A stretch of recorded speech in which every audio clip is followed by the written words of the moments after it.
السلام علیکم ورحمۃ اللہ وبرکاتہ۔ بسم اللہ الرحمن الرحیم۔ وعبد اللہ واتقوہ واطیعون۔ وقال اللہ تعالی فی سورۃ ہود وقلت استغفروا ربکم انہ کان غفارا یرسل السماء علیکم مدرارا ویمددکم باموال وبنین ویجعل لکم جنات وَيَجْعَلْ لَكُمْ أَنْهَارًا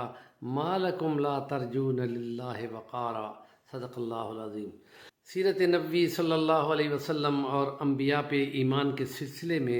ہم نے انبیاء کے واقعات کو تفصیل سے بیان کرنے کی بجائے ان کے خاص وہ کلمات اور ان کے وظیفے اور ان کی دعاؤں کو لیا ہے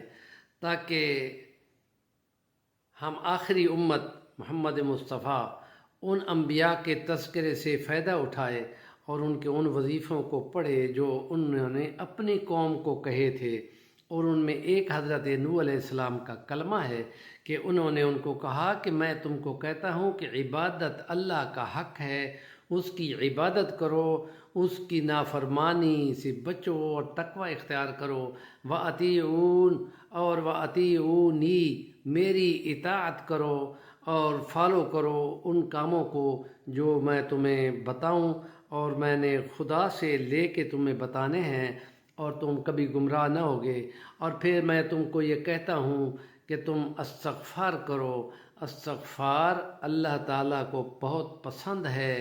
اور وہ بخشنے والا ہے۔ جب تم اس سے بخشش طلب کرو گے، استغفار کا معنی ہے بخشش کا طلب کرنا، تو جس وقت تم طلب کرو گے تو وہ بہت بخشنے والا ہے، اور اس کے انعام کے طور پہ وہ تمہارے اولادیں اور بیٹے، چونکہ بیٹے قوت کی نشانی ہے تو خدا کہتا ہے کہ وہ بیٹے دے گا اور تمہیں مال و متاع بہت زیادہ دے گا اور بارشیں اتارے گا جس سے تمہاری خوشحالی ہوگی اور فصلیں ہوں گی اور جانور ہوں گے اور کھیتی باڑی ہوگی اور بڑی رونقیں ہوں گی۔ اور ان باتوں کا تذکرہ خدا نے کیا ہے کہ جب تم استغفار کرو گے، تو یہ ایک بڑا عمل ہے جو اس پیغمبر نے اپنی امت کو یہ کہا ہے کہ تم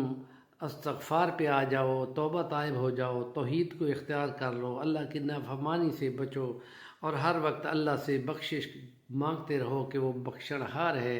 کہ وہ بہت غفار ہے، اور اس کے نتیجے میں وہ تمہیں مال بھی دے گا اور تمہیں دنیا کی معاشرت میں خوشحال مقام پہ متعین کرے گا۔ اور یہ استغفار کا نتیجہ ہے۔ تو علماء کے نزدیک یہ ہے کہ کم سے کم 1200 بار استغفار پڑھنا چاہیے، اور سادہ سے سادہ لفظوں میں یہ استغفر اللہ، یا یہ کہتے ہیں کہ وہ استغفر اللہ العظیم پڑھیں، یا وہ استغفار ہے کہ جس کے لیے نبی پاک نے فرمایا کہ وہ جو